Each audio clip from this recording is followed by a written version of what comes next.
పూరితంగా ఇక్కడ స్థానిక Congress party MLC గారు జీవన్ రెడ్డి గారు మరి అధికార బదిలీ జరిగినటువంటి వెంటనే కక్షపూరితంగా కేసు పెట్టి వారిని అరెస్ట్ చేసి జైల్లో ఉంచడం జరిగింది. 30 ఏండ్లలో జీవన్ రెడ్డి గారి హయాంలో ఎన్నడూ జరగనటువంటి అభివృద్ధి బీఆర్ఎస్ పార్టీ మా డాక్టర్ సంజయ్ అన్న గారు గెలిచిన తర్వాత, కొప్పుల ఈశ్వరన్న గారు మినిస్టర్ అయినాక, కేసీఆర్ గారు సీఎం అయినాక హబ్సీపూర్ గ్రామంలో అంత అభివృద్ధి మనం చేసుకోవడం జరిగింది.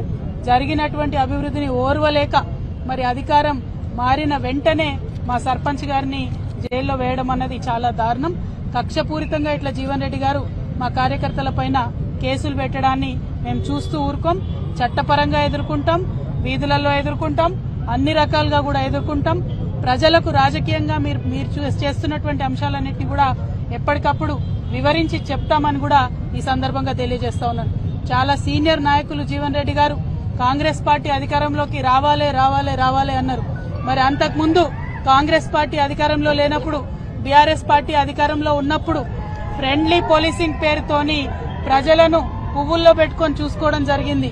ఏ పార్టీ కార్యకర్తలైనా వారి మీద రాజకీయ పరంగా మేము పోరాటం చేసినాం తప్పితే చట్టాన్ని వాడుకొని, పోలీసులను వాడుకొని ఇట్లా ఎప్పుడు కక్ష తీర్చుకోలేదు.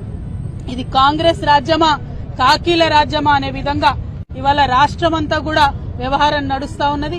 ప్రతి నియోజకవర్గంలో ప్రతి చోట కూడా ఇటువంటి వైఖరినే కాంగ్రెస్ పార్టీ ప్రదర్శిస్తా ఉన్నది. కాకపోతే జీవన్ రెడ్డి గారికి మేము హితవు చెప్తా ఉన్నాం, ఇటువంటి వైఖరి ఎక్కువ రోజులు నిలబడదు, ప్రజలు తిరగబడతారు. ఇప్పుడు మీరు వాగ్దానం చేసినటువంటి అమలు చేసేటటువంటి ప్రయత్నం చేయండి. మీరు అలవి కాని వాగ్దానాలు చేసి అధికారంలోకి వచ్చినారు, వాటిని అమలు చేయండి, ప్రజల కోసం పనిచేయండి.